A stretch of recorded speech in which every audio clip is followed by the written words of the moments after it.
Hello and good evening, everybody. Thank you so much for joining us here at UArts tonight, where our mission is advancing creativity. I am so excited for this evening panel, From Me to We, Curating Collective Histories Through Solo Retrospectives. My name's Erin Elman. I'm the Dean of Graduate and Professional Studies here at UArts. Tonight's panel is actually the second installment of a new series that we're calling the Museum Forum. That was conceived by Daniel Tucker, who I will be introducing in a moment, who is the director of the Graduate Museum Studies MA program here at UArts. This panel is also part of the citywide arts festival, Refocus, which honors the 50th anniversary of the 1974 Focus exhibition of women artists in Philadelphia, but it's also highlighting our current city's diversity of artists and the platforms that celebrate women, LGBTQA, and other underrepresented artists. Refocus was initially developed and reconceived by artist Diane Burko, who's in the audience here today, and Judith Brodsky, and was also relaunched with Marsha Moss. So we thank them so much for initiating this project. We are so pleased to be part of Refocus. Not only is this panel part of Refocus for UArts, but so are two exemplary, exhibitions that were curated by my colleague, Sid Sachs. He's the director of exhibitions here at UArts. One of them is at the Rosenwald Wolf Gallery and one at the Philadelphia Art Alliance. This panel is part of an important conversation regarding new pedagogies around how we exhibit and represent artists that allow us to acknowledge context, influences, and adjacencies. We are thrilled to have these prestigious panel of museum curators from both Philadelphia and New York here today to present to us on their recent projects from their home institutions. I also want to make sure I invite you all to stay a bit after our wonderful panel because we're going to have a lovely little reception in the back. So without further ado, I want to welcome up Daniel Tucker to the podium, who's going to introduce our panel. So thank you so much, everyone.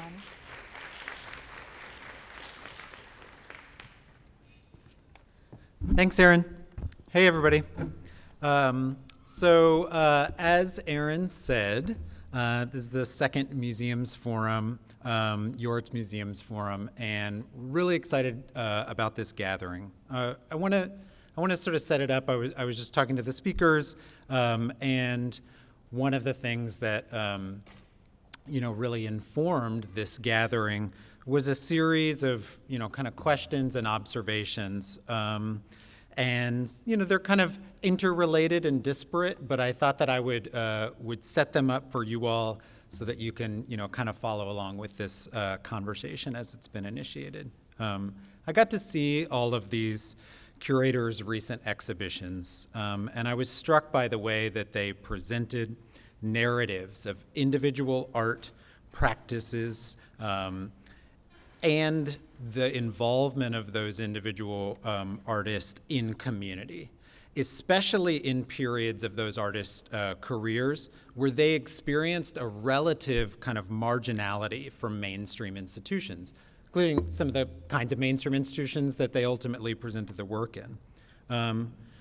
Additionally, because we're a museum studies program here at UArts and we have these concentrations in education and engagement, one of the things that we talk a lot about in the classroom for folks who are going to be entering the field in those education and engagement roles is what kind of narratives resonate with audiences, right? And sometimes those audiences might be, an incredible journey of an individual, but in other cases it might be about contextualizing that journey within a larger ecosystem of practices and community. And so that's, I think particularly important for us here, as well as kind of thinking about the division of labor that exists within museums and exhibition making more generally in terms of the way that interpretive practices and curatorial practices intersect. And then finally, this event is a deep dive into the decision-making process and the labor, often the kind of hidden labor of curators. What kind of decisions they make in making their exhibitions. And so we're really lucky to have such an interesting group of speakers and curators with us tonight. I want to give a few thanks. So, Aaron mentioned the Refocus folks and the Art Alliance exhibition, and we're really glad that this is part of that conversation at UArts and in the city more broadly.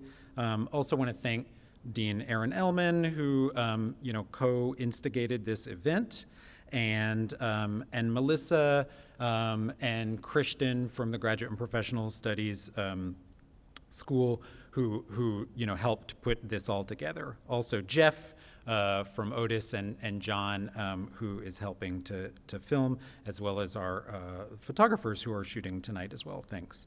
Maria, Mia, and Ryan from marketing, who helped with promotion and design, making the identity, as well as UArts catering and security. And finally, our sister programs here that include Art Ed and Museum Exhibition Planning and Design. These are integral partners for the curriculum of the Museum Studies program, and appreciate students and faculty from those programs and other programs at UArts for being here. So to get oriented a little bit to our time together, I want to let you all, if you want to read like the full bios of our speakers, we've got them available for you at this QR code, so feel free to scan it with your phone.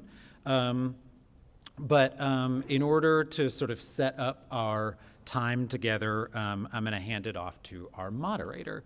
Dr. Brittany Webb is a curator at the Pennsylvania Academy of Fine Arts down the street.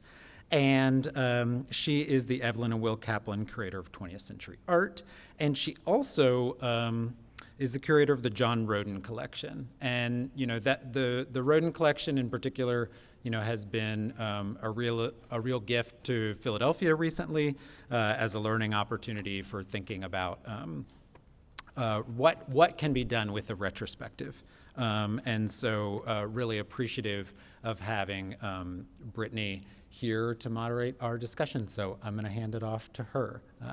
But thanks everybody for being here.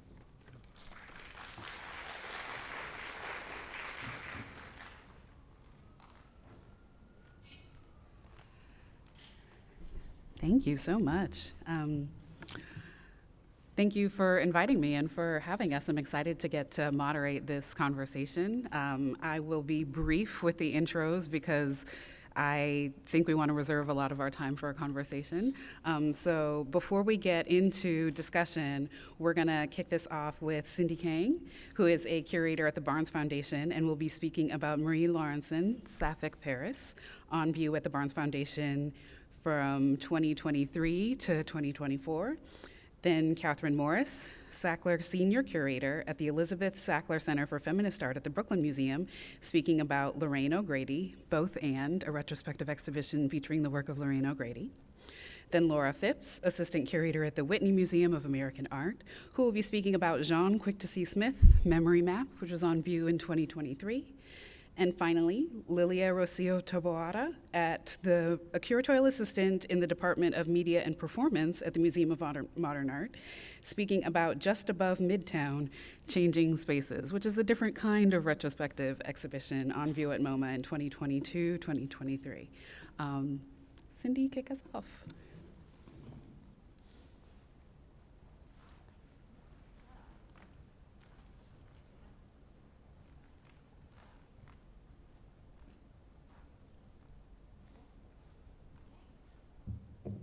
Now it's on. Oh, there we go.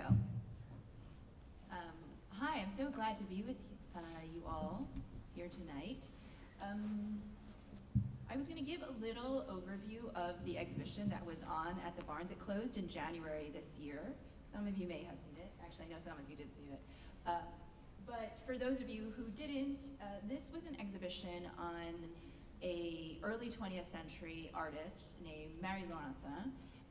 It was part of a series of exhibitions that the Barnes has been doing on important women in European modernism.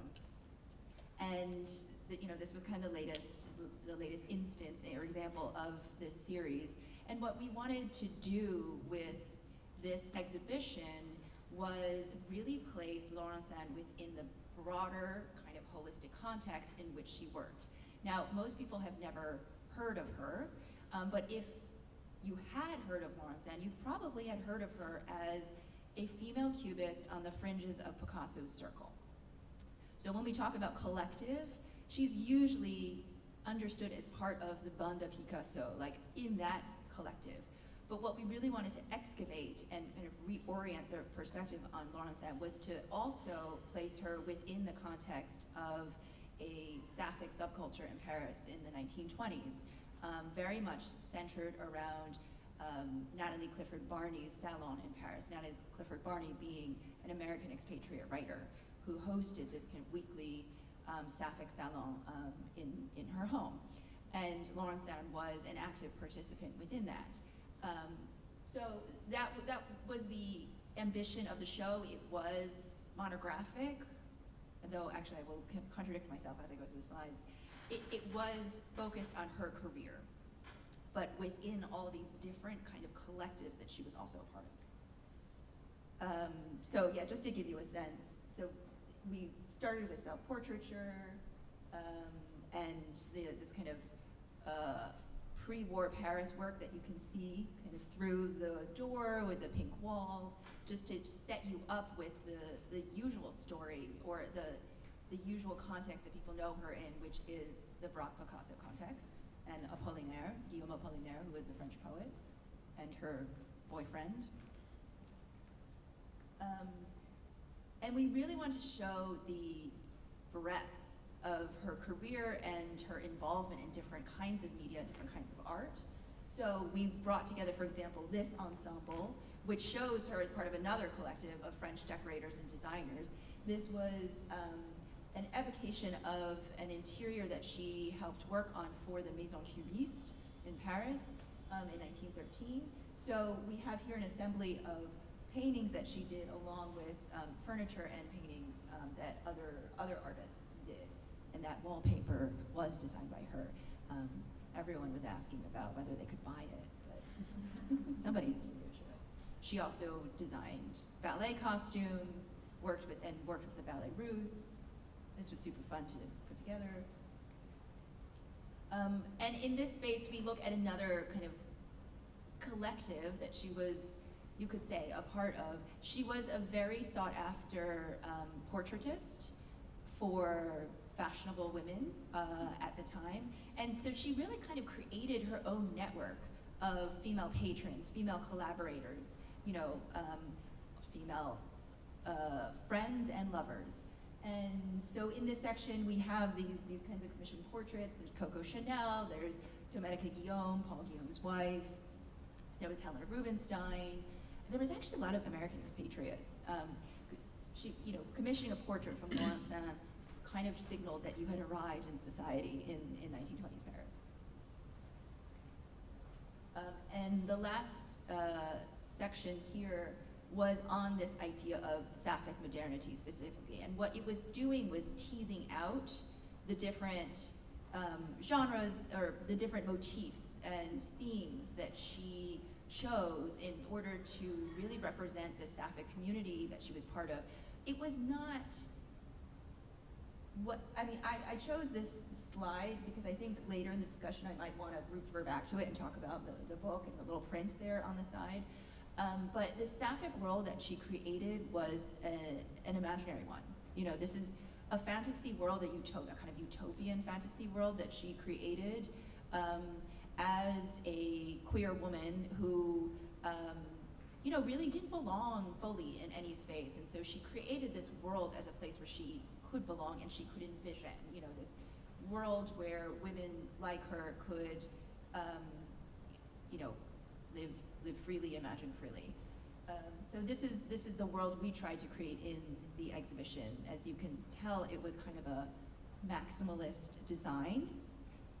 I am not a maximalist person, So this was me following the work, and it was an incredible journey to come out the other side with this kind of installation, which I never would have imagined myself doing. I'm actually wondering, even though I suggested if I should go up here.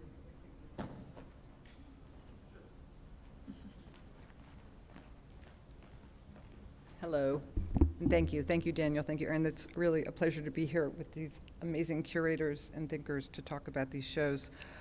I'm talking about my exhibition, Lorraine O'Grady, Both And, which was organized at the Brooklyn Museum and went on view during COVID. So that was an interesting part of the project in some ways. One of the ways in which I'll note that, because this is about the way the exhibition is designed. This is the entry gallery to our exhibition. You can see the angled wall with the title and the intro text to the exhibition. And that was actually an idea that our designer had, because they wanted to make sure that they could sort of move our audience in a way that, thank you, sorry. They wanted to move our audience in a way that allowed for social distancing. So it was one of the examples of thinking through curatorial ideas in the context of pandemic, which was certainly a first for me. To talk about the Lorraine O'Grady in the context of community, though, I really need to start with an exhibition that I co-curated with Rue Jekyll Hockley in 2017 called We Wanted a Revolution, Black Radical Women, 1965 to 1985. This is an exhibition that was meant to mark the 10th anniversary of the Sackler Center for Feminist Art. P.S. I'm also happy to talk about that name if anybody wants to. And in so thinking about how to mark the 10th anniversary of this only center for feminist art that exists in an institution such as the Brooklyn Museum, we wanted to talk about multiple feminisms, and we wanted to talk about a feminism that didn't necessarily embrace the word feminism, Black feminism, and the way that it was and remains an active participant in the exploration, emergence, and thinking through what feminism means in the 20th century and now in the 21st century. Lovely painting by the late Faith Ringgold there on the wall behind us, very sadly. Lorraine was included in this exhibition as a kind of fulcrum. She operated really between a generation of women who came out of the Black Power movement and the politics of the 60s. She made her first works in her 40s, in the early 1980s, so she was at the cusp of what we would, for lack of a better term at this point, still call kind of the movement into postmodernism. And so Lorraine really functioned for me in this exhibition as a tipping point between historical movements in a really significant way. But one of the outcomes of this exhibition for Lorraine, which she told Rue and I when she visited the exhibition, was that she saw herself in a community that she had never seen herself within before. She spent so much of her time developing her own thoughts and her own ideas that she didn't really understand the broader expanse of Black women making art in the same context or in related context to hers. So that was a very important takeaway for me from this exhibition. And it was one of the most rewarding conversations, I have to say, I've ever had with an artist in the context of an exhibition that I worked on. Having said that, one of the other outcomes that we wanted from this exhibition was to make more exhibitions. I often say that the best exhibitions are not definitive, the best exhibitions generate more exhibitions. And so in thinking about all of the women that were represented in We Wanted a Revolution, we wanted to think about monographic shows to come after that, and Lorraine is the first one we did. I'll quickly just go through a couple of slides to talk about some of the organizing principles of our exhibition. And what you see here on the screen is Lorraine's announcement of herself to the art world, to multiple art worlds, of herself as an artist in a piece called Mademoiselle Bourgeoisie Noire, which we refer to as MBN, a performance in which she announced herself in one guerrilla action at the New Museum and in another at just above Midtown. And what was interesting in our exhibition is that I think most of us think of this work as a singular work by Lorraine, but she actually conceived of it as a trilogy. And so this is the first time Lorraine presented the work in this form. And the trilogy is, this work of art, this performance, this action is a way of announcing to the world her intention to build a community. Her next project as Mademoiselle Bourgeoisie Noire was to make an exhibition at a gallery in the Lower East Side called a Black and White Show, and these were the artists that she wanted to bring into the conversation she was generating, 10 black artists and 10 white artists, including Adrian Piper as an example here. And then finally, her probably other most famous work, Art Is, in which she made a float for the African American Day Parade in Harlem, in which she invited the community to become part of the art and to engage in a conceptual formulation of what it meant to be part of an art practice. And this was the audience that she was conceiving for her Mademoiselle Bourgeoise Noire trilogy. And then one of the other really important things we did, which was an unusual opportunity at the Brooklyn Museum, was we did a monographic exhibition of Lorraine O'Grady in which she appeared in multiple galleries throughout the museum, including our Egyptian galleries, where we showed her wonderful Miscegenated Family album project within the context of Egyptian works, including one in the Brooklyn Museum collection that she actually used in this portfolio. We also included her work in the American landscape galleries, in this case her extraordinary video called Landscape Western Hemisphere, which is a wonderful ambient sound of nature as seen against the kind of swaying of Lorraine's hair in a form of landscape juxtaposed with these American landscape paintings. We also installed her newest project then. It was the first time it was shown, and at that point she was calling it Announcement, Performance Yet to Come, a series of photographs in which she again takes on a persona, her first since Mademoiselle Bourgeoise Noire, so 40 years between these projects. A show of these works has just opened in Chicago, which I'm looking forward to seeing, and we installed this in our Beaux-Arts court near our European works of art, including several versions of Rodin's Burghers of Calais. We installed work along our cafe corridor. The spatial configuration of our windows happened to perfectly match her cutting out the New York Times project, so we put them on the walls so you could sort of see them from the inside and the outside and as you walk down our long cafe corridor. And then finally, I think this is my last slide, this summer, after our exhibition, we did a project, still in the throes of COVID lockdowns, called Art on the Stoop. And it was really a wonderful opportunity for us to project landscape Western Hemisphere onto the facade of the museum. I think that's it for me. Thank you.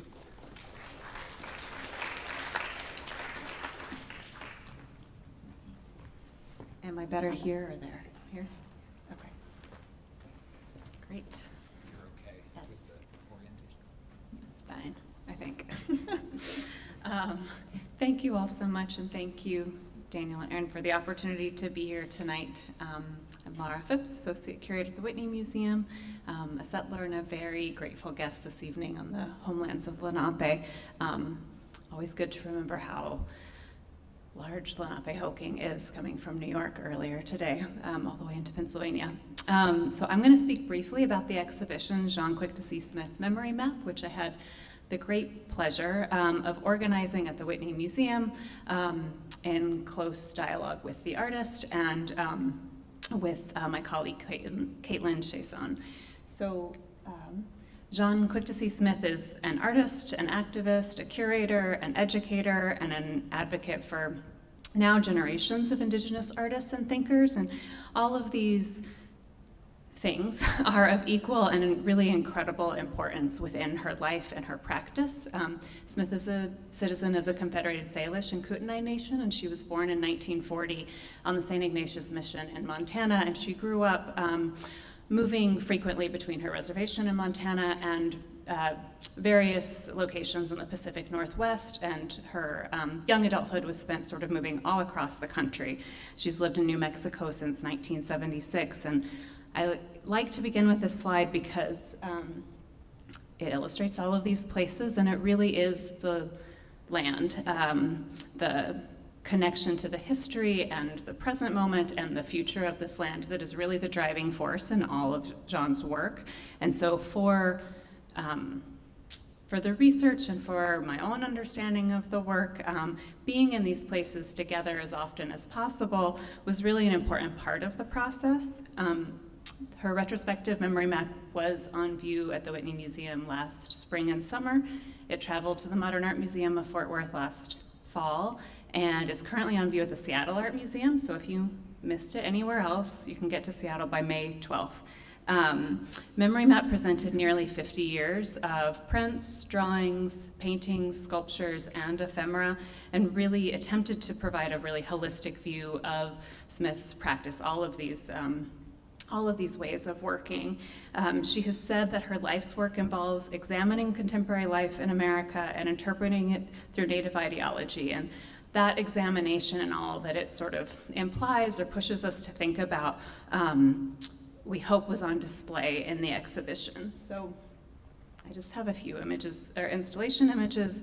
The show was not organized according to a strict chronology, and I'll say a little bit more about that in a second, but it did start with some of her earliest works, things that had not been presented since the 1970s when she made them, and many of these early works really do illustrate her absorption of contemporary art practices and her study of art history, but above all, they really emphasize her own lived experience, the grounding in her deep relationship to place, as I mentioned.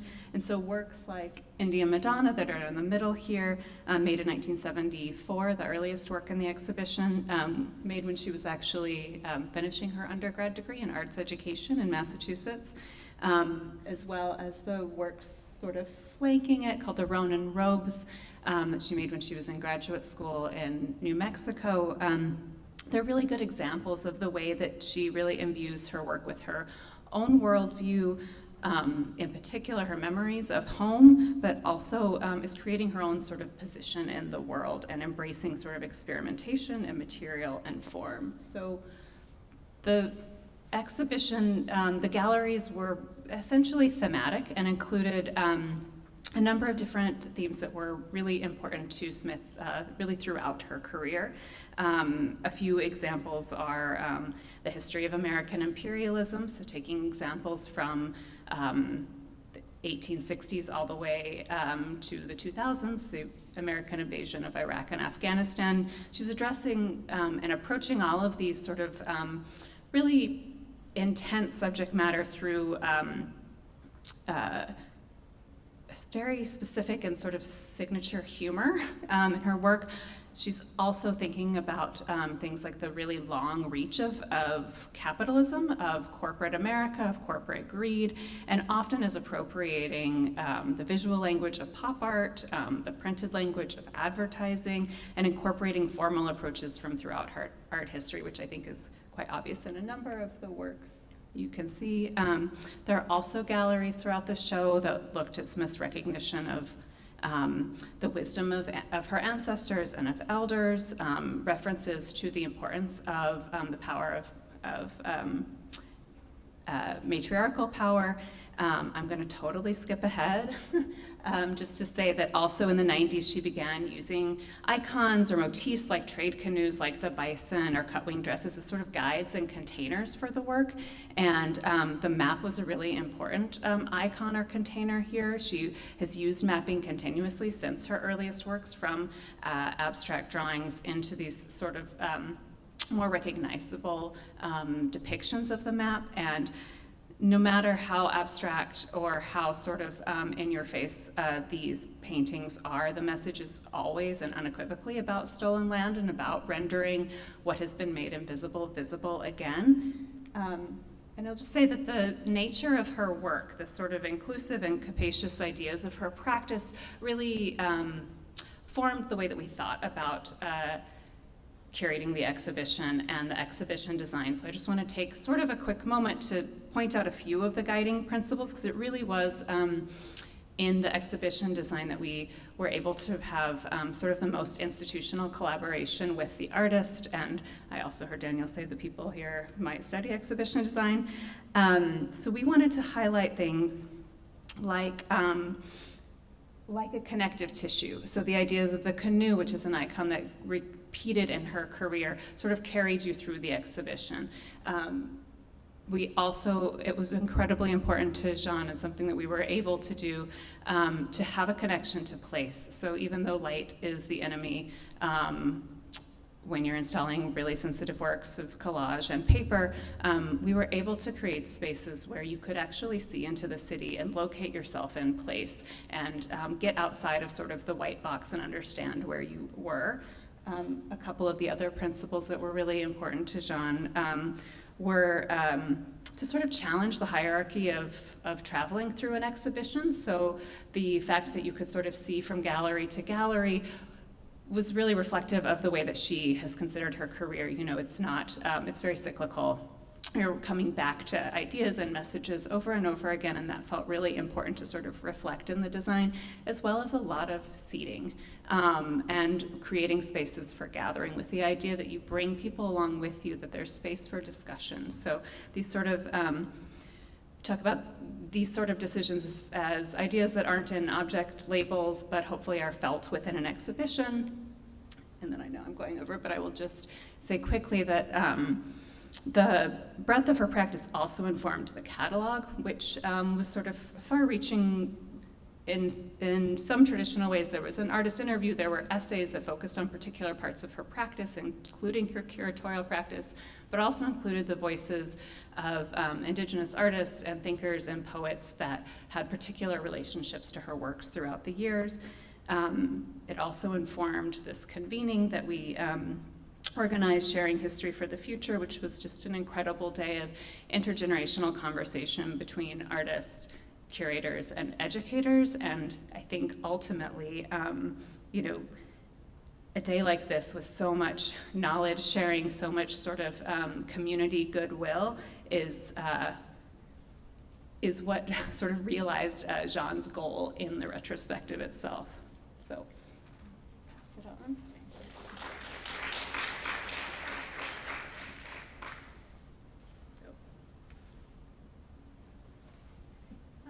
Hi. So, thank you. I'm so excited to chat. It's been great to see all the presentations. I'm here, my name's Lilia, to talk more about Just Above Midtown, Changing Spaces, which was an exhibition at MoMA about Just Above Midtown Gallery, more commonly known as JAM. And it was a space that was open during the 1970s and 80s in New York City. And it was really known as a hub for Black artists and other artists of color working in conceptual, experimental, and performance-based practices. And so the show, much like the opening wallpaper that you see here, really involved close collaboration and group effort between myself and T. Lax, the curator working on the project, and then we also worked closely with Linda Goodbryant, who was the founder and remains a wonderful filmmaker, and you can see Linda way back in 1974 on the left of the photo with the hat. And then we also worked closely with Marielle Ingram, a writer and filmmaker who was working with Linda at the time. But just to share first a little 411, JAM ran from 1974 to 1986 across 3 different locations, and the exhibition roughly followed that chronological structure to help tell a story of both Linda and then also the gallery's history and community. And so it opened with the space you see here that emulated the small square footage of their first location at 57th Street, and then followed by a larger room that was really filled to the brim with work by artists from those first 5 years.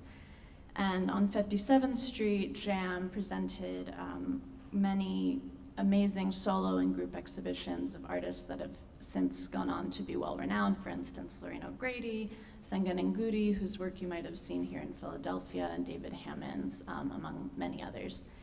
And the gallery also hosted performances, programming to, for instance, build a collector community, and really, 57th Street established itself as a hub for artists, collectors, and curators alike. And Linda kindly lent the archives, about 70 to 90 boxes of material, and that really informed the exhibition research alongside of close conversation with and work with her. And I think throughout that process, something really key was to tell the story as a continuous one, rather than a relic of the past or something that had closed once Jam closed its doors. And so Linda would often ask us, how can Jam be Jam at MoMA? How can two things that are so different kind of be put side by side and live as one? And one way we did that was this hallway of bills that folks would walk through as they left the first space. And really by showing debt that kept Jam's doors open, as well as a side-by-side comparison of financials. I'm not sure if you can read it from here, but perhaps later on. But financials between the two spaces, as well as square footage, and really kind of pointing to the context that Jam was working within, and hopefully in doing so also point to, that MoMA also exists within a context and is an arts infrastructure in itself as well. Then moving through the hallway, the exhibition took visitors through into the 1980s, where Jam, following its first eviction, moved downtown to Tribeca, where it was located from 1980 to 84. And at Franklin Street in Tribeca, the gallery joined other alternative art spaces that were working downtown at the time, spaces that still exist, like the kitchen or artist space, and really jumped into that programming with its neighbors and peers there, including developing interdisciplinary collaborations, and a really robust professional development program for the artists. And so in that gallery, we kind of leaned into the cacophony of work, time's flying, work by the artists downtown. And then also brought in ephemera, for instance, slides, a small amount of the many that were in the archive. Then by 1985, Jam was evicted once again and moved to 503 Broadway in Soho. And in that space, they kind of restructured into a laboratory to encourage process and production, and had just a few final arts, visual arts exhibitions. And so in this space, we featured video footage of those performances, as well as ephemera, and then a few key works. And the show's kind of main galleries in the museum closed with a To the Present section, which featured contemporary work by Lorraine O'Grady, as well as a video showing Project Eats, which is Linda's current practice and organization, and really is conceived of as a living installation. Project Eats transforms vacant lots and rooftops into neighborhood-based farms in New York City. And so it was important to end with Project Eats, also because it really carries the same spirit of catalyzing creativity that she saw and sees Jam as having as well. And then we similarly are really in thinking about how Jam could be Jam at MoMA. The show was conceptualized to continue this ethos of collaboration and experimentation, including commissioning new work and then thinking about programming from much further out than MoMA typically does. So we had a satellite gallery in the museum with Arthur Jaffa and Garrett Bradley's collaborative video that you see up here. And then this is just a couple images of programming, but throughout the run of the show, there were film screenings, a kind of artist party, discussions, and then we closed with a performance festival during the final 3 weeks of the exhibition with a different artist performance each week. And then at Project Eats, not organized by MoMA per se, but by our close collaborators, Linda and Mari piloted also Art Inside Out, which featured, really brought Jam into the museum, then back out into spaces around the city, on their farms, on billboards, on bus stop advertisements, to kind of continue that idea of catalyzing creativity beyond the museum's walls as well as within it.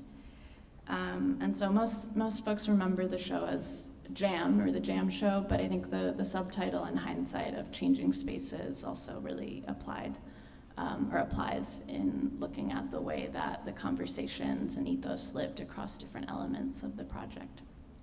Thanks.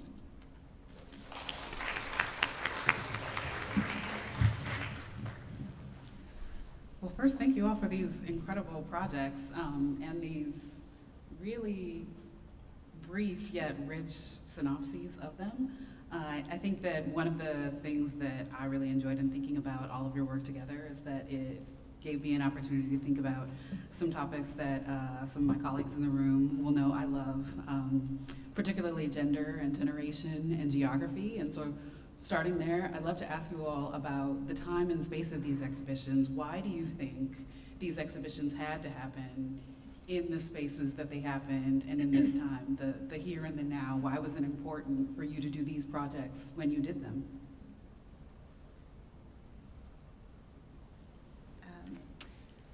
I can say a little bit about that just in terms of, I don't know, two things maybe. One is that Jaune's an artist who's been in the Whitney's collection for over 20 years, and we have actually fairly deep holdings of her work, but it was not on view all that often. It was work I was familiar with from the collection.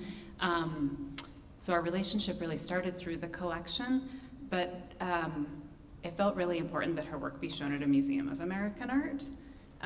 It felt important to her that be the sort of context in which the work, her retrospective, could be understood.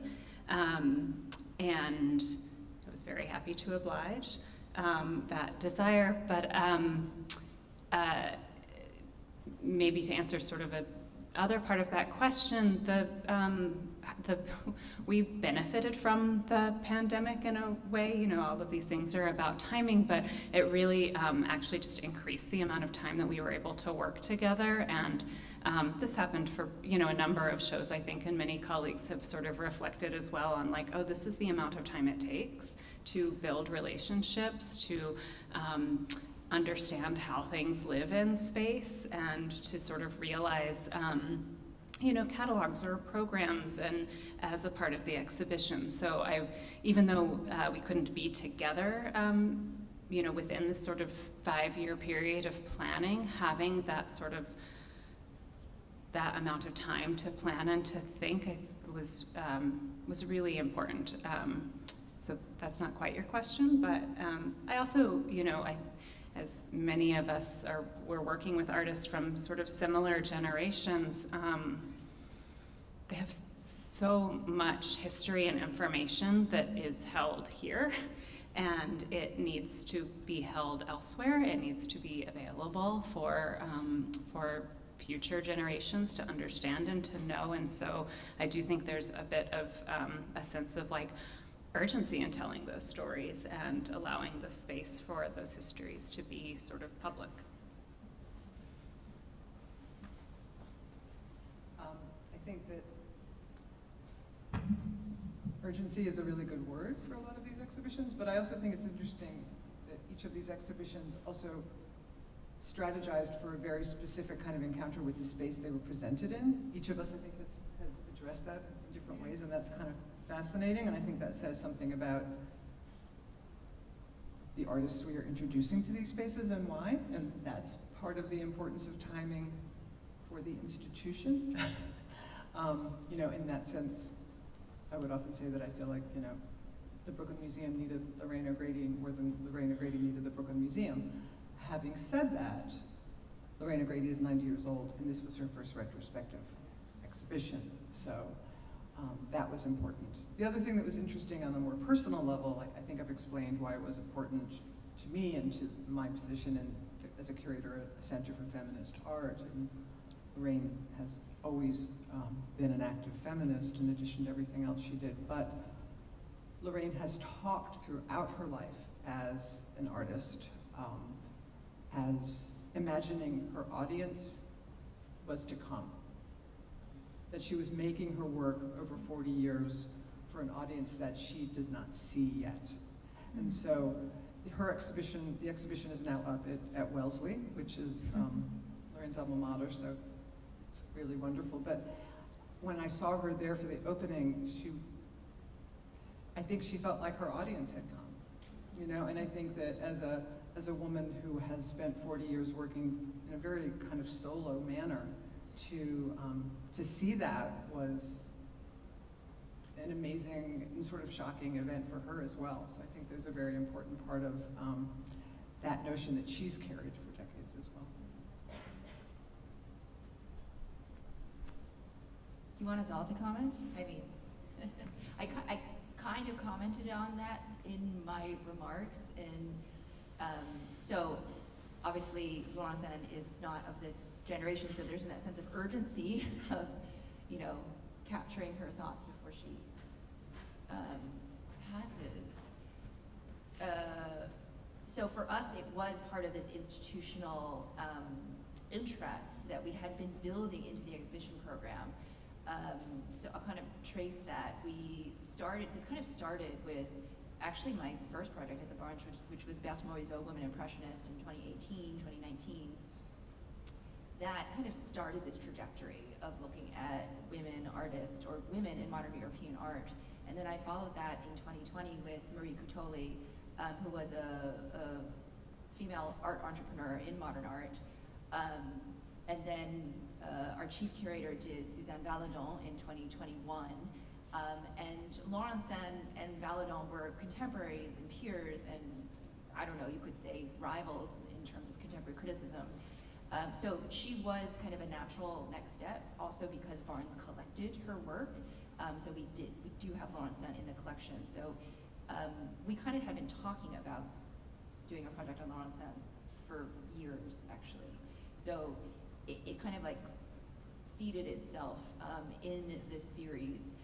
And of course, this is actually, I will see if we get to this question. Of course, the Sapphic themes and the Sapphic aspect of this exhibition were incredibly, were central and were part of this sense of urgency. If the sense of urgency was not, a living artist, it was the urgency of really needing to talk about these stories and to really foreground them, in the current climate.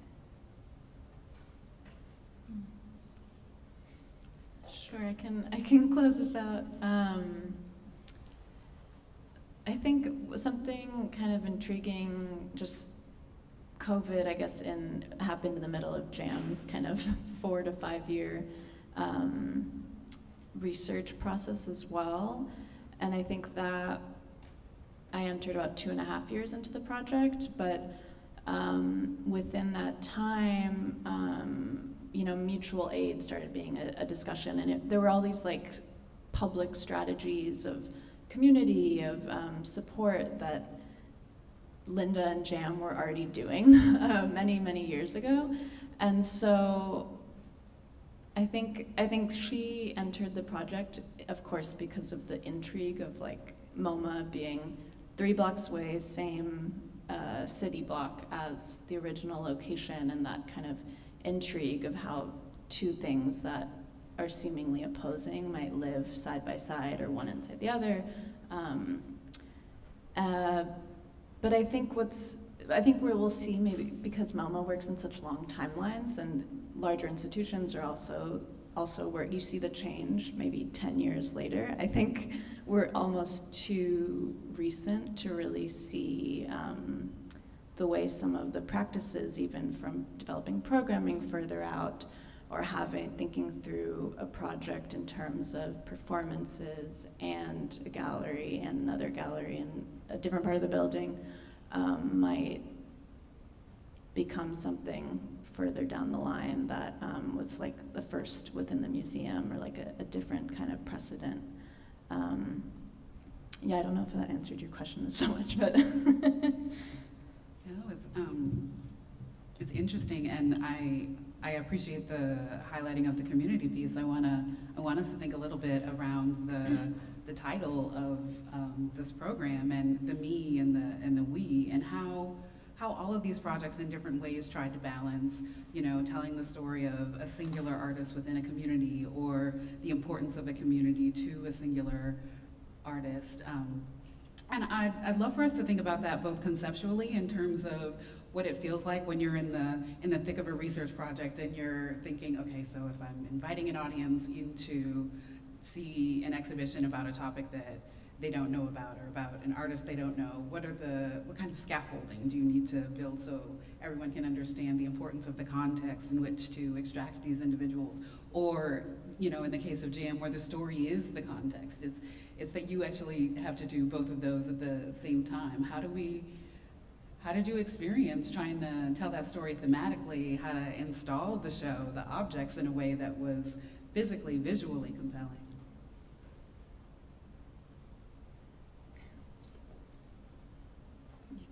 I can start. Sorry. Because I think there's a good opportunity to tell the story of the title of the show. Because Mary Laurencin Sapphic Paris was not the original title of the show. The first kind of title that was approved internally was Mary Laurencin, A Woman's World. Very different, right? And that reflects a lot of things. Titles go through a kind of cross-departmental institutional committee process. And it also kind of shows you the evolution of the project, that it went from A Woman's World to Sapphic Paris, because it started off as very, purely a monographic project. We kind of backed into this realization that we were touching on really more of a collective history as we were working on it. So it kind of happened at the same time that it went from A Woman's World, which was a bit hermetic, but which was part of what we were trying to do, was recreate Laurencin's world, her imaginary world, hence all the Barbie colors, and this kind of balcony, see-through thing, and all of that. But as we kind of worked through the project, through the institution, it became clear that that was not what the project was about, really. It was a reflection of this this other subculture that she was coming out of and working in and representing in a way. So it became important to call it Sapphic Paris, which was a little bit controversial internally, frankly. But we really championed it, and that's what it was. What I kind of also wanted to touch on was that something that I was talking about with Daniel earlier, is that it was really hard to represent that subculture. That subculture wasn't actually very robustly represented in the exhibition through objects. We talked about it in the text. There was one object, that book that I kind of was showing you, where that was Laurencin did illustrations for a translation of the Book of Poems by Sappho. And this is something that she did kind of not in conversation with Natalie Clifford Barney. She was just in her correspondence with Natalie Clifford Barney, she would keep her up to date on how the illustrations were going, what she was doing. And it was just that little object that was the kind of tangible kind of touch point between her and this really important Sapphic salon that she was part of. But she never did portraits of Natalie Clifford Barney, she never did portraits of Romaine Brooks or Juno Barnes or any of these people. So there was no way to show them. But they were kind of the foundation of this, new kind of context that we wanted to show her in. So this title was also a way of making that point.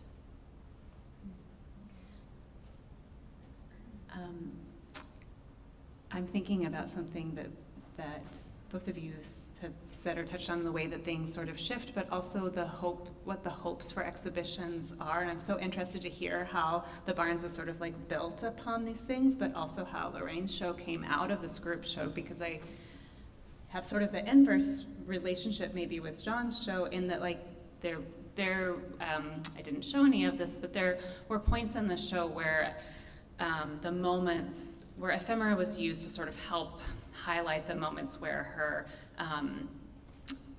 studio practice and activist practice or curatorial practice sort of came together. And those were, illustrated in these sort of maybe small ways through ephemera in the exhibition, but it was a retrospective show, a solo show of an artist who deserved to have that space taken up with their art and their practice through that. But the hope that I have is that some of those are planting seeds elsewhere about, the dissertation on the Great Canyon group, which she created as a graduate student in New Mexico. So I love hearing how these things have actually happened within the same institutions, but also hope, I think even when we were making the catalog and you realize that you can't do absolutely everything that you want to, you just hope that someone makes the next catalog or, digs into one section that you kind of, hopefully set the groundwork for. That's not really an answer to your question, but. Well, it is in the sense of that there's a lineage. Yeah, I might piggyback off of that because I think what you're pointing to, and I guess like Jam and your show, and John Quick-Ducey-Smith, and also Lorraine O'Grady's show, are just all really grounded in like Black and brown feminist praxis, and so having that be the kind of premise that you really have to lift up the Black or brown women at the center of this group's story and figure out ways in which to show that, to demonstrate that, to like point to that dissonance of how that then lives in an institution that is not necessarily built for those people, I think is something that has been so exciting to see in a lot of these either solo or group exhibitions that have come out, and was definitely with Jam something we were thinking about with, of course, seeing the Brooklyn Museum, We Wanted a Revolution exhibition, and then also now dig this as like precedents for how to look at that and really deal with like telling an individual story alongside of the group story, and how that plays out to, like square footage on the wall, like contract style, all of these things that are more behind the scenes, but are, I guess, how the things get made, perhaps, yeah. I think, I feel like I'm about to do that thing that politicians do, which is answer the question I want to answer, not the question you asked. But That's okay, I've seen enough of those interviews to pivot. But I think it's sort of come around between all of our comments. Before we came up here tonight, we were all chatting, and I had mentioned that I had just seen today a new installation of a European galleries, and which now also includes contemporary art. And I was saying something about how, we all do that now. We insert contemporary art objects into historical galleries because we're trying to figure something out, I think, more than the fact that we've actually figured it out. And I was being kind of snarky, and I just showed you images of doing that exact thing. And I do think in the case of an artist like Lorraine, and I think maybe it's a both and with what you were saying about Jaune as well, because, and this does speak to community, because for Lorraine, her community is, as I mentioned, the audience yet to come, so the future. It is the conceptual landscape that she entered into as Mademoiselle Bourgeoisie Noire in 1973, walking across Union Square and conceiving of this persona as an entree into the art world after reading Lucy Lepard's Dematerializing the Art Object. But it's also a real engagement with history, which is also absolutely a form of community, as you've mentioned. And so for us to be able to take advantage of that within the Brooklyn Museum collections and have Lorraine focus multiple conversations from her point of view in relationship to her interactions with those objects felt like a very different initiator in doing that in that case. Yeah, and I appreciate that, part of the snarkiness curators sometimes have around the mixing of time periods in an installation of art is that it can seem really haphazard. That often we see this happen in museum installations where it doesn't seem like there's a thoughtful dialogue between the past and the present. And I think that in some ways what's interesting about some of the exhibition projects that are, that follow an institutional lineage of this exhibition begat this exhibition, which sparked the seeds for another exhibition. There's something really nice about curatorially having that experience because it means the research that you're doing really builds into another project and creates the possibility for another kind of art history. And I wonder if you could all sort of talk about that experience, if that's work that you are doing intentionally, because not every exhibition is meant to do that work, right? Sometimes your sort of sole goal for an exhibition is, I want people to understand that this work happened and it's important. And sometimes your goal is, no, I would like to shift the way an audience thinks about something else, which is how, Cindy, I appreciate that you're talking about an exhibition that's not necessarily urgent because the contemporary artist is alive, but it is an intervention into a history that people think that they understand, sort of trying to pivot their attention in another way that lets them know, you don't understand this in the way that you think you do. So I thought, I'd love to get your thoughts on that, just what that kind of work feels like and whether or not you can tell immediately whether it has impact. I think it's the kind of work that's driving our field at the current moment, and certainly I would hazard to say driving all of our interests in this room tonight on this panel and for the invitation. I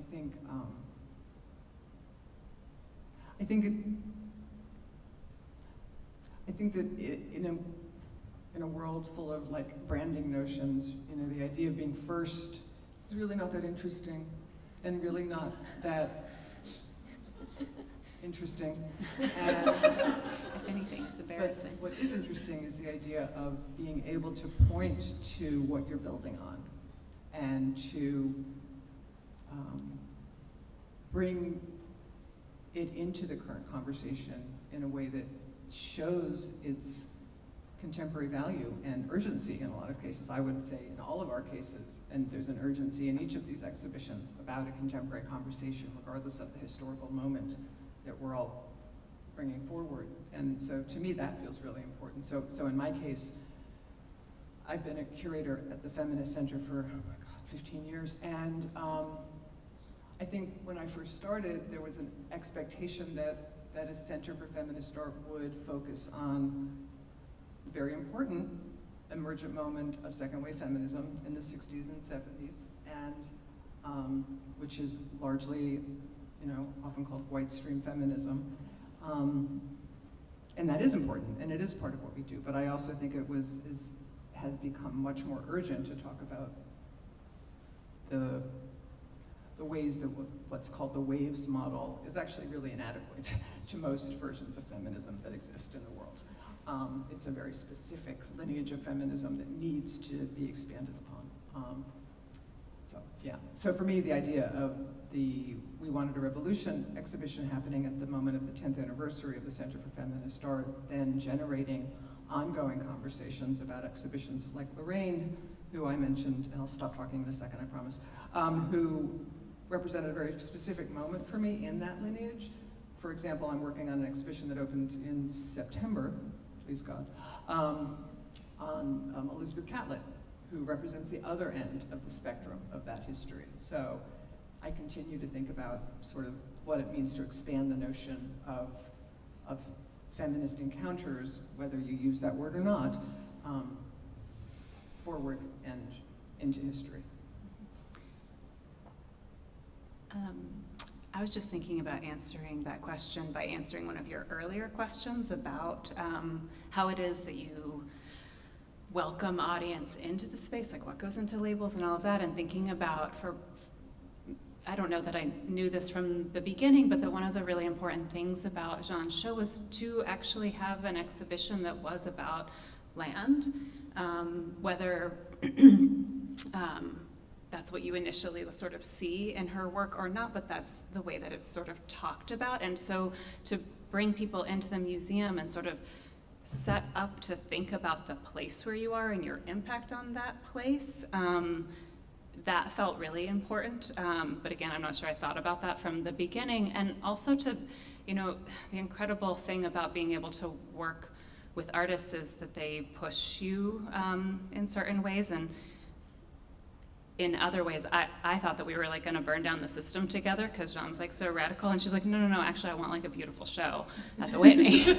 I was like, okay, well we won't burn down all the systems then. But she was really insistent on certain language that, you know, like Sackler was like too nice sometimes. Like these were invasions. This was, you know, these were genocides. These were, you know, so to push us to like use the language that actually had impact in the way that she thought about her work was really important. And I so appreciate that, because it is, you know, it is about giving the audience the tools to understand the work in the way that the artist also wants it to be understood. And it's also helpful to remind institutions, like, you know, where we are and what we're benefiting from. So even though we didn't get to burn anything down, I do think that in the, you know, in the ways that we got to talk about things that otherwise wouldn't necessarily come up in our sort of institutional conversations is deeply important.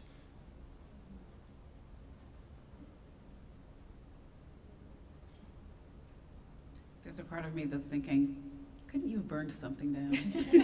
Well, maybe that's a program. I'd love for us to talk a bit about programming. We have programmers in the room. What are the things that you thought for your exhibitions that were really best sort of treated in the programming rather than the exhibition space? There's so much that an exhibition can do, and also I think we all sort of feel when we're working on exhibitions the limits of what you can't do, just as a function of, you know, you are fixed to a particular kind of gallery. You have really specific conditions. You cannot control the height of the ceilings necessarily. There are light levels, there are temperature controls, there are, you know, there's fire code, so you can't burn anything down. But what did you feel like there was programming that did what your exhibition projects couldn't do without? I can start with this because the Laurencin exhibition was an occasion to continue this experiment that we started last summer about making the boundaries between the special exhibition space and public programming, which usually happens kind of like in the public, you know, spaces, more porous, and to connect them through performance. So we commissioned, or we collaborated with a local dance company, Headlong Dance Theater, to create a performance that was inspired by the themes in Laurencin. And this was also our way of being able to interpret and talk about these themes of gender and sexuality and queerness today, in, you know, today's kind of language, I guess. Obviously, because in Laurencin's time, there was a very specific perspective on these issues.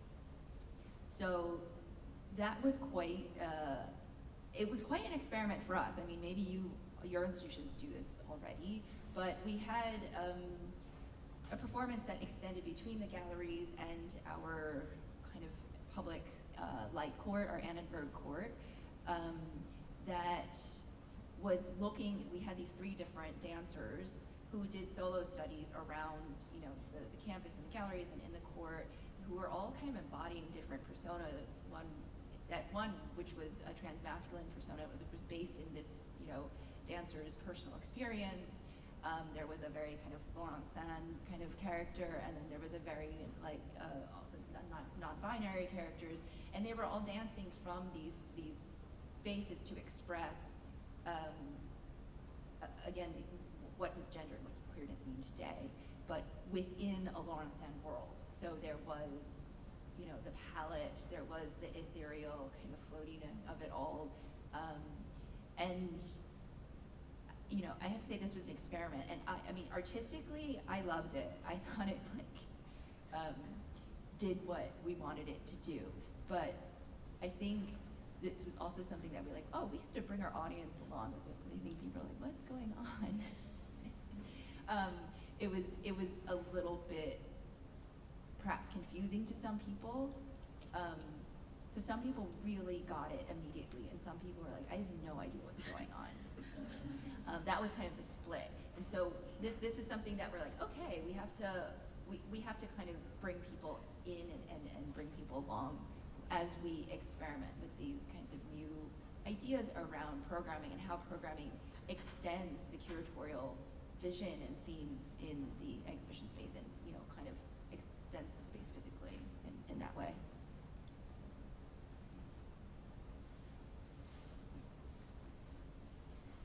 You had so much programming.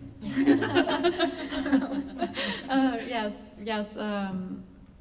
I think we had so much programming, but my first thought with that question is you could fill a book with all of the ideas of other programs that never happened.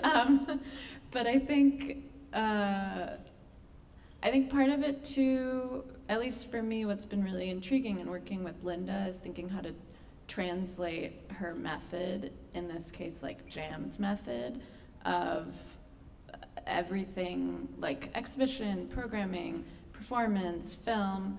Jam, there was no hierarchy in the way that sometimes in institutions it feels like there's a way, at least at a bigger institution like MoMA, it's challenging to work with emerging artists or with artists that don't have as rich of a connection to the institution.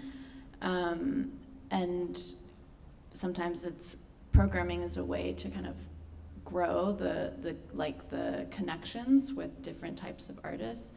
But anyways, at Jam, as we were working on the catalog, we developed the chronology. It's a long-winded story, but we were working on the chronology, and it really became clear that there was no distinction at Jam in terms of what working with an artist for a film screening versus an exhibition versus a program meant. And so in developing the programming, for us it was really a way just to grow the number of artists we could bring into the exhibition in a genuine way, and in doing so, and also bring them into I guess MoMA's community, because so many of the artists hadn't had exhibitions or programming opportunities at all with the institution, but had been working in the city for 40, 50 years.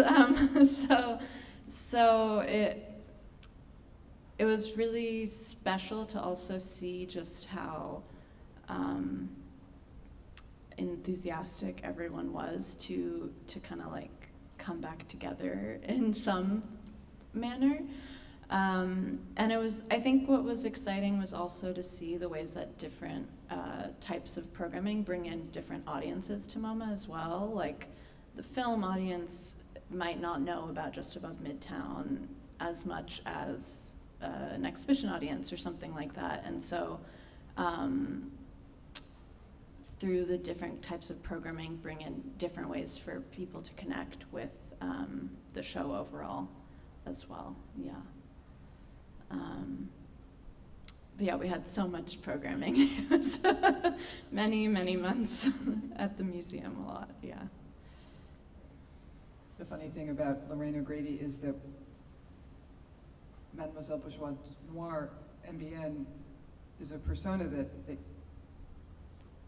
did her guerrilla action at the New Museum because they were doing an exhibition of contemporary artists on persona.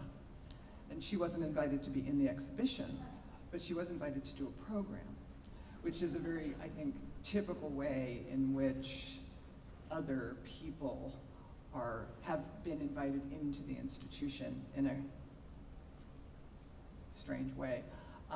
But having said that, with our show, because it was during the pandemic, it was very difficult to do a lot of programming, but very different than what you're describing. One of the most rewarding programs for us was a conversation that Lorraine had with Zoe Leonard, which was just a fantastic opportunity for two artists whose work is often photographically based, who are very conceptually bound in their practices, to just have a really wonderful encounter with each other.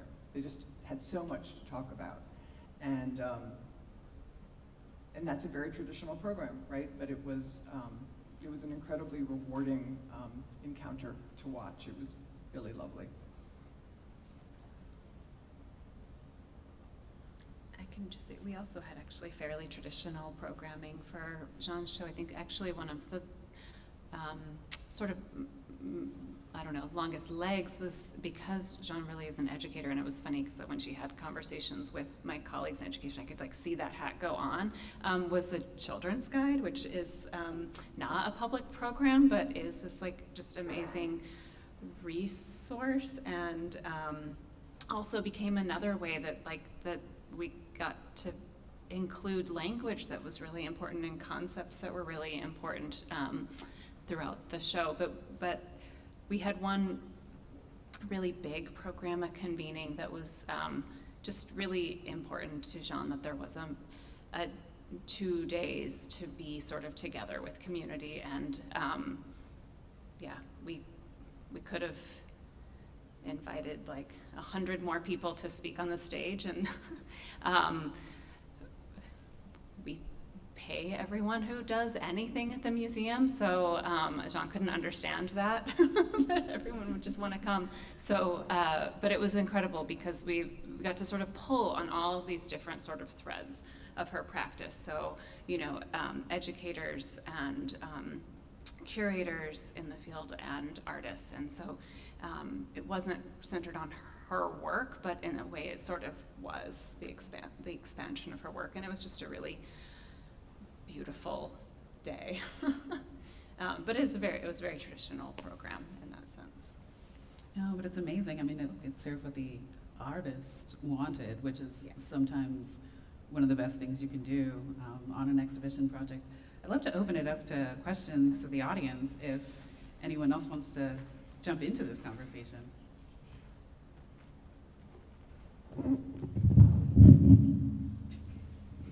I neglected to order an extra mic. My bad. We have some question over here.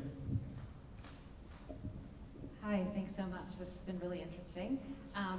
My question is about artist archives. It sounds like from the exhibitions you've described and the way you've installed work that you probably referencing a decent amount of archival materials, especially for the exhibition about just above Midtown. And I'm wondering where those archives live, or if there's plans for those archives. And then also hearing you talk about your conversations with artists, especially Jaune Quick-to-See-Smith, for example, her preference for certain kinds of language and how important language is to her, and that she wanted a traditional, beautiful exhibition, even though she seems like someone who might have a more radical idea. Where are those kinds of conversations, email exchanges, notes captured, and do they live on after the exhibition to join other archival materials so that, as you say, more exhibitions will be done of these artists' work? There will be another Jaune Quick-to-See-Smith exhibition. There will be another Lorraine exhibition in the future, and those artists will not be around and will need access to those materials. So just curious about those archives.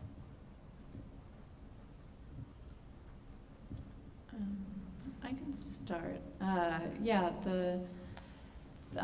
a big, on top of the exhibition just unfolding, a huge, amazing outcome is that MoMA acquired the Just Above Midtown archives through a generous gift by the Mellon Foundation.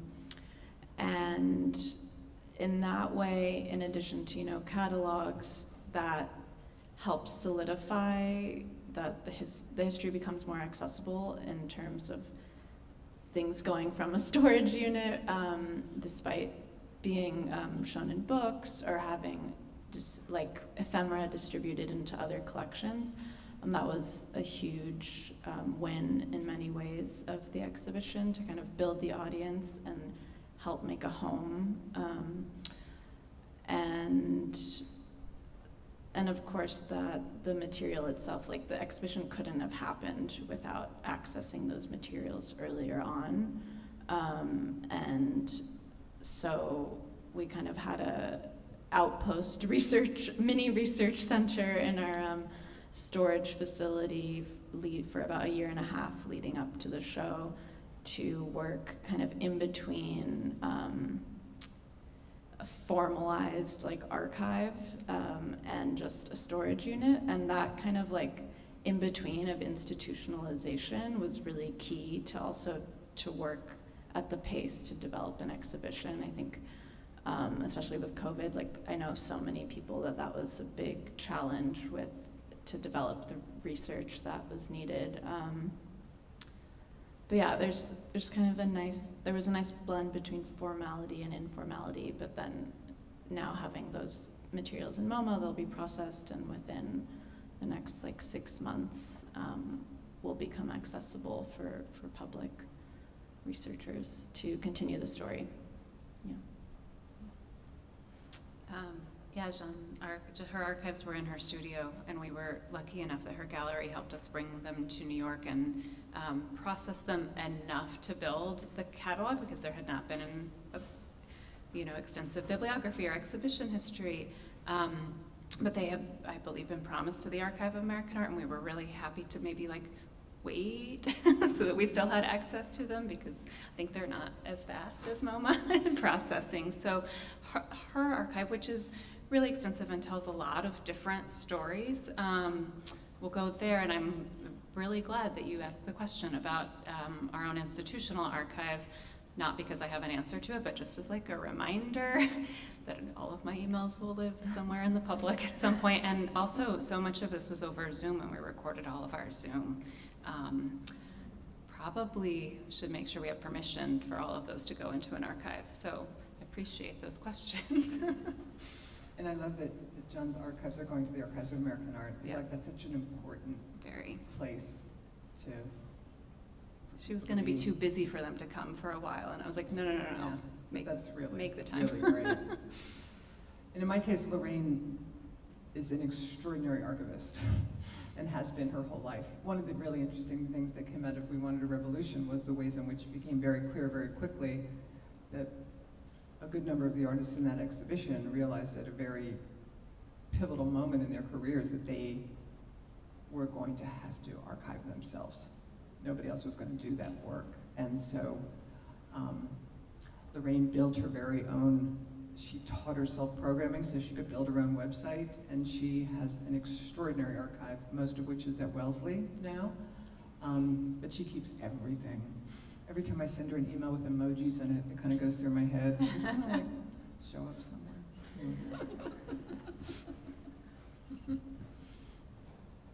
So, of course, it's different working with a historical artist, but though it is still an interesting case, because Laurencin's archives are in the Bibliothèque Jacques Doucet in Paris. That's where the known kind of archives are. That's where her partner, Suzanne, left them. But they are famously censored. So you go through them, and I mean, that's an experience itself, to see the cut out pages where they were. That's the question. Did Suzanne do it? Did Paul Rosenberg, her dealer, who was also an executor, or helped, with her estate, was it her instructions that they followed? We really don't know. In any case, they are censored. You're also not allowed to quote directly from them. So it's really difficult, actually, to work with the Laurencin archives in the Bibliothèque Jacques Doucet, and you will in my catalog, actually, what I based a lot of my research on was a trove of letters that I found in Austin, Texas, randomly. All of these letters and letters and letters she wrote to one of her best friends, Henri Pierre Rocher, who's a writer and also did some art dealing. And all of his papers were collected by a Francophile American named Carlton Lake, who was from Texas and left all of his papers to the Harry Ransom Center in Austin, Texas, which is mainly known as a place where, if you're interested in French literature, you know that.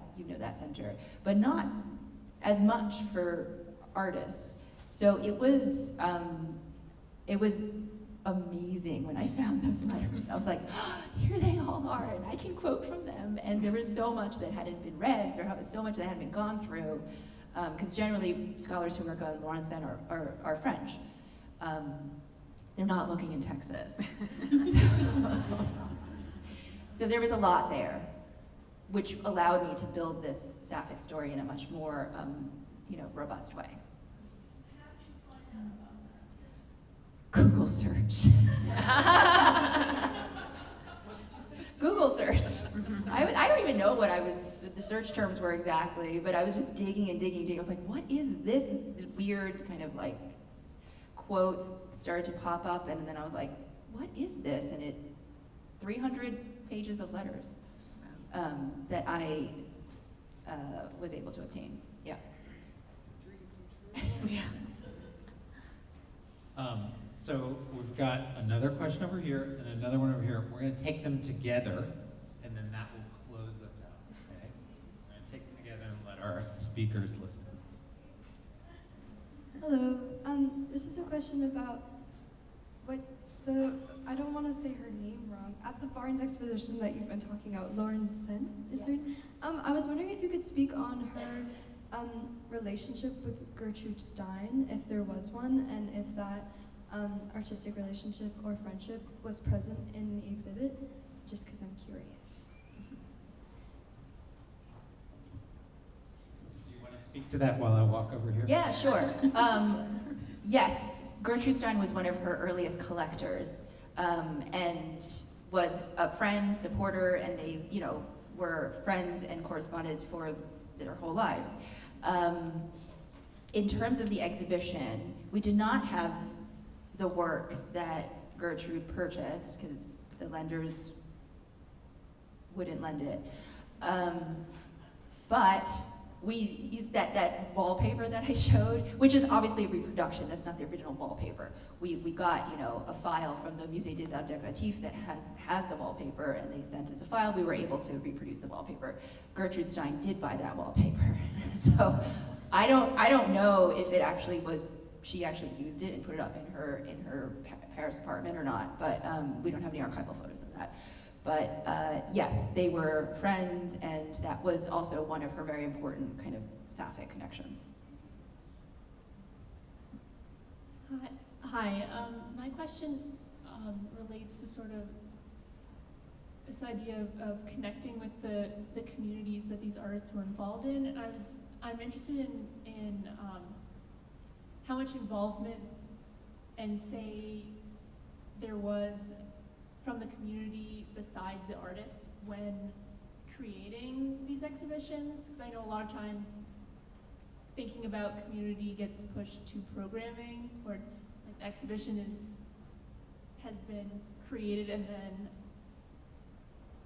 so I'm just like wondering about like feedback from community maybe in the process of designing an exhibition about a specific community.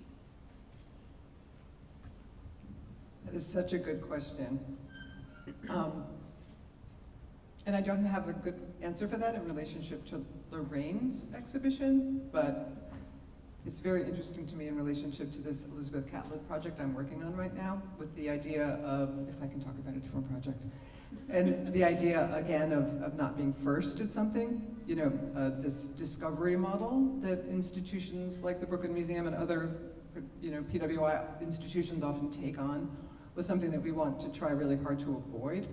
And the most active proponents and supporters of Elizabeth Catlett during her lifetime in terms of institutions were predominantly HBCUs.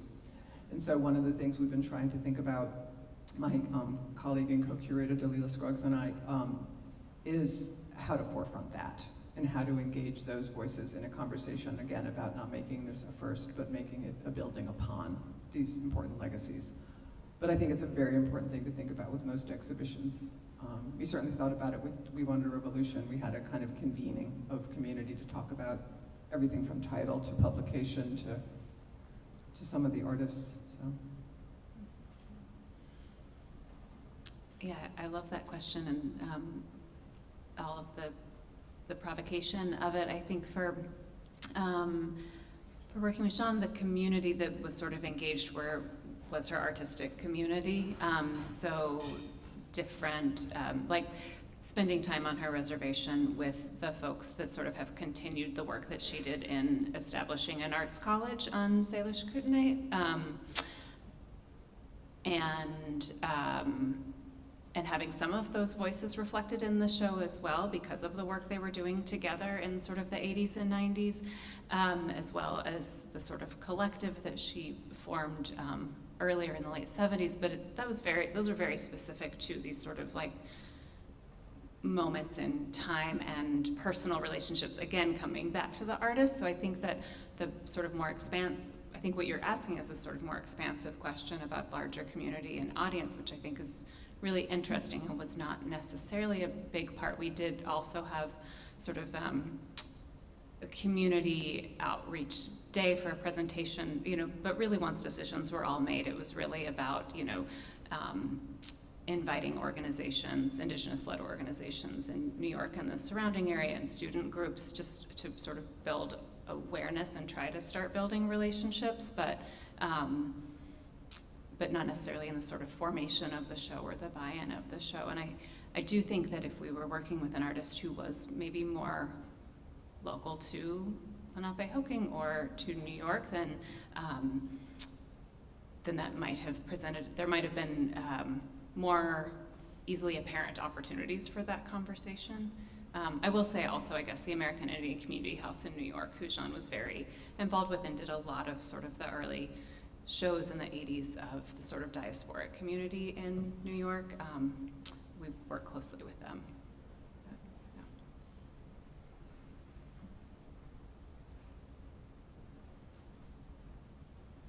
yeah. Okay, I think we're gonna wrap there, you all. But let's give a round of applause for our speakers and moderators.